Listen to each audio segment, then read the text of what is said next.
मायावती जी ने मुझे बुलाया कि नहीं, गलती हुई है, कोऑर्डिनेटरों ने गलत किया, क्योंकि जाहिर सी बात यह है कि 1.25 लाख वोट बसपा का उम्मीदवार पाया और 60-70 हजार वोट हमें मिल गया। एक इंडिपेंडेंट हमने तो पर्चा सिर्फ दाखिल किया था। तो पार्टी ने उस बात गलती मानी और उन्हें जो कोऑर्डिनेटर थे उन्हें हटाया यहाँ से, जिन्होंने हमारा टिकट काटा था उनको, बहन जी को गुमराह, उस वक्त मायावती जी ने कहा मैं गुमराह किया। तो मैं 14 साल बसपा में रहा।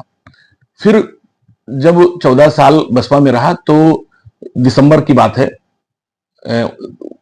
2020 की, कांग्रेस उसका जो है किसानों का आंदोलन चल रहा था दिल्ली में।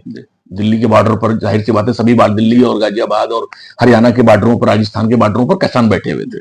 किसानों ने एक अपील की कि एक दिन का पूरे किसान या साथ देश के लोग हमारे साथ एक सांकेतिक उपवास के रूप में बैठे, कुछ धरना दे, कुछ बैठे। तो जाहिर सी बात यह है कि हम लोग तो किसान के बेटे हैं और जितने लोग भी इस जिले में हैं, जाहिर सी बात है 90-95%, वो चाहे 10 बिस्वे का हो, चाहे 10 बीघा हो, किसान ही है, चाहे खुद की करता हो चाहे किसी से कराता हो। तो हम लोग यहाँ, हम और रमेश गौतम जी जो कि पूर्व विधायक हैं, और हम और हमारे कुछ साथी लोगों ने एक किसानों के रूप में सांकेतिक रूप से धरने पर बैठ गए। उससे कोऑर्डिनेटरों ने बहन जी को इस बात की जानकारी दी कि जब पार्टी ने मना कर रखा था तो रमेश गौतम ने और मसूद खान ने पार्टी की उससे हेडलाइन से हट करके उपवास पर बैठ गए या सांकेतिक धरने पर बैठ गए। उसमें हमें और रमेश गौतम जी को पार्टी से निकाल दिया गया। तो जब पार्टी से निकाल दिया गया तब हम जो लोगों ने अखिलेश जी से संपर्क किया और 29 दिसंबर 2020 को हमने समाजवादी पार्टी में एक बहुत बड़े दल बल के साथ, एक बहुत अभूतपूर्व तरीके से समाजवादी पार्टी के एक बड़े भीड़ के साथ वहां पर सदस्यता ली, समाजवादी पार्टी कार्यालय लखनऊ में।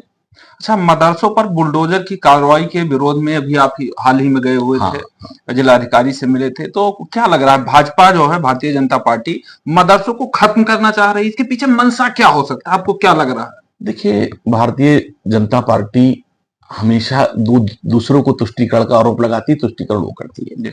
जाहिर सी बात है, किसी इस देश के संविधान में सभी के धर्मों को, अपने धर्म के ग्रंथों को, उनके कार्यक्रम को, अपनी मजहब की आजादी है कि वो अपने मजहब का पालन करें, अपनी मजहबी शिक्षा को पालन करें, उसे पढ़ें। जो भी को, चाहे गुरुकुल का बनाया जाए, चाहे क्रिश्चियन के लोग स्कूल बना रहे हैं, चाहे मदरसे बनाए जाए, जो भी बनाए जाए, भारत के संविधान के तहत ही जो भी मदरसे कायम हुए। कुछ कानूनी कागजात अगर नहीं है तो सरकार को ये जिम्मेदारी है कि आप उनको समय देते कि भाई ठीक है, आप अपने कागजात को सही करें। लेकिन टारगेट, भाई अगर आप ये कह रहे हैं कि शायद अगर किसी कोई धार्मिक स्थान, मस्जिद है, मदरसा है, खानकाह है, ईदगाह है, मस्जिद है, कुछ कोई चीज है, हमारा मतलब है हम आपको निष्पक्ष तब माने जब आप एक आदेश ये करें कि सारे धार्मिक स्थलों की जांच की जाए, सभी, हिंदू, मुसलमान, सिख, ईसाई और जैन, पारसी, बौद्ध, किसी की भी, कि भाई वो एक कानून आप बनाए तो स्वागत हो सकता है कि भाई सारे धार्मिक स्थलों का देख लिया जाए कि वो सही से काम, सही चीज बने कि नहीं बने, उनके कागजात सही है कि नहीं सही है, उन सरकार की गाइडलाइंस के नहीं है। आप एक किसी विशेष धर्म को जो टारगेट करके उन्हें पनिश करते हैं तो कहीं ना कहीं सरकार की मंशा पर सवाल उठते हैं कि आप, जाहिर सी बात है कि मदरसों को या मुस्लिम धार्मिक स्थलों को टारगेट करके उनको परेशान करना चाहते हैं और उन्हें उत्पीड़ित करना चाहते हैं। तो जब से भारतीय जनता पार्टी की गवर्नमेंट बनी, चाहे केंद्र में हो या राज्य में, लग रहा है कि हिंदू मुस्लिम का जो एकता था उसमें कुछ दरारें पड़ रही है राजनीति के कारण। मैंने कहा कि दरारें पड़ रही है और मेरे जैसे व्यक्ति को बहुत तकलीफ होती है। जैसे जो हिंदू मुस्लिम एकता का पैरोकार रहा हो, हमने कहा मुझे राजनीतिक विरासत में नहीं मिली है। मैं आपको बताऊं, कजरी तीज का त्योहार इस जिले का सबसे बड़ा त्योहार है ना। लाखों लोग यहाँ श्रद्धालु होते हैं, कई लाख लोग तो लाखों लोग ये दुखरनाथ मंदिर पे आते हैं और कई लाख लोग हमारे पृथ्वीनाथ मंदिर पे जाते हैं। हजारों पंडाल यहाँ पर शहर में और जिले में लगते हैं पुण्य के लिए, जो काजरी तीज, जो कांवरिया भाई हैं उनकी सेवा के लिए, उन्हें खिलाने पिलाने के लिए, पुण्य के लिए हजारों पंडाल। लेकिन इस जिले में 17 साल से एक पंडाल लग रहा है प्रेम के लिए, लिखा जाता है प्रेम का पंडाल। इसलिए लगा रहा हूं प्रेम का पंडाल कि सारे जो हमारा हिंदू भाई पुण्य के लिए लगा रहा है। हम इस जिले में हमारे हिंदू भाइयों का, हिंदू समाज का बड़ा त्योहार है, उसमें मैं अपनी भागीदारी भी देने के लिए कि उनकी खुशी में शामिल हूं, तो इसलिए मैं एक पंडाल मैं भी लगाता हूं 17 साल से कि हम उनकी खुशी में। तो जब इस दोनों लोगों की खुशी में कोई बीच में आता है, जब कोई बीच में आता है तो ऐसे हमारे जैसे लोगों को तकलीफ होती है कि भाईचारा जब टूटता है, और वो भी राजनीति, भारतीय जनता पार्टी राजनीतिक फायदा कर लेने के लिए, ध्रुवीकरण करने के लिए, पोलराइजेशन करने के लिए ये सब सारी चीजें कर रही है। जनता समझ रही है, और हमारे यहाँ 2024 में भी भारतीय जनता पार्टी लोकसभा के चुनाव में उसे पराजित होना पड़ा है।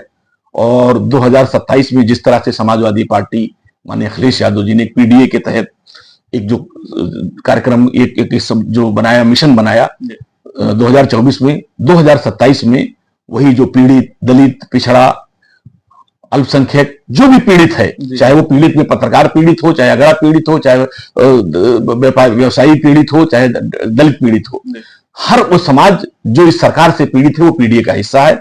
और उसी पीडीए के साथ चल करके 2027 में समाजवादी पार्टी उत्तर प्रदेश में माननीय अखिलेश यादव जी के नेतृत्व में भारी बहुमत से सरकार बनाएगी। सब पाकिस्तान ने पहलगाम में बड़ा कायरतापूर्वक काम किया, निर्दोष लोगों को मारा, उसको लेकर के देश भर में उसका विरोध प्रदर्शन हुआ। हिंदू हो, मुस्लिम हो, सिख हो, ईसाई हो, सबने देश का साथ दिया, सेना के सम्मान में सबने। और इन्हीं सब चीजों को लेकर के भारतीय जनता पार्टी ऑपरेशन सिंदूर के नाम को लेकर के तिरंगा यात्रा निकाल रही है। अभी हाल ही में जिले में भी निकाला गया, और विपक्ष उस पर सवाल खड़ा कर रहा है। राहुल गांधी जी ने भी सवाल खड़ा किया, और अलग अलग तरीके से जो नेता हैं वो सवाल खड़ा कर रहे हैं। इस पे आपका क्या राय है? मेरा इस पे यही है कि एक बहुत बड़ी कायरतापूर्ण पाकिस्तान समर्थित आतंकवादियों ने जो हमला किया, उसकी हमारी सेना ने बहुत ही शौर्य से, पराक्रम से और बड़ी बहादुरी से उसका जवाब दिया है।